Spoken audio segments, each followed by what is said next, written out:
یا ایھا الذین آمنوا اذا قمتم الی الصلاۃ، اے اہل ایمان جب تم کھڑے ہو ارادہ کرو قصد کرو نماز کا، فاغسلوا وجوہکم وایدیکم الی المرافق، تو دھو لیا کرو اپنے چہرے بھی اور اپنے دونوں ہاتھ بھی کہنیوں تک، وامسحوا برؤوسکم، اور اپنے سروں پر مسح کر لیا کرو، وارجلکم، اور دھو لیا کرو اپنے پاؤں کو بھی الی الکعبین، ٹخنوں تک۔ یہ ارجلکم اور ارجلکم دونوں قرأتیں ہمارے ہاں بھی ہیں، مستند قرأتوں میں ہیں۔ اہل تشیع جو ہے ویسے اس کو مستقل ارجلکم پڑھتے ہیں، اور ان کے نزدیک یہ مسح کے ساتھ ہے، وامسحوا برؤوسکم وارجلکم، مسح کر لیا کرو اپنے سروں پر بھی اور پیروں پر بھی۔ لیکن یہ کہ ہمارے اہل سنت کے نزدیک یہ ارجلکم ہے، اور اس میں چونکہ الی الکعبین کا آ گیا اضافہ، اگر صرف مسح ہوتا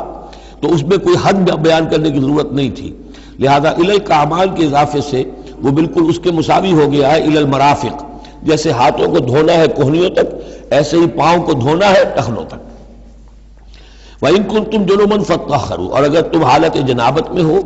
تو پھر تم اور زیادہ پاکی حاصل کرو، یعنی غسل کرو، پورے جسم کا غسل کرو۔ وَإِن كُنتُمْ مَرْضَىٰ أَوْ عَلَىٰ سَفَرٍ، اور اگر تم بیمار ہو یا سفر پر ہو، اور جاء أَحَدٌ مِّنكُم مِّنَ الْغَائِطِ، یا کوئی تم میں سے کسی نشیبی جگہ سے ہو کر آئے، عام طور پر قضاء حاجت کے لیے لوگ نشیبی جگہوں پر جاتے تھے، اور لامستم النساء، یا تم نے عورتوں سے مقاربت کی ہو، فلم تجدوا ماء، اور تم نہ پاؤ پانی، فتیمموا صعیدا طیبا، تو ارادہ کرو پاک مٹی کا، فامسحوا بوجوہکم وایدیکم منہ، تو اس سے اپنے چہروں اور ہاتھوں کو مل لو۔ ما یرید اللہ لیجعل علیکم من حرج، اللہ یہ نہیں چاہتا کہ تم پر کوئی تنگی کرے، پانی نہیں ہے تو مٹی سے،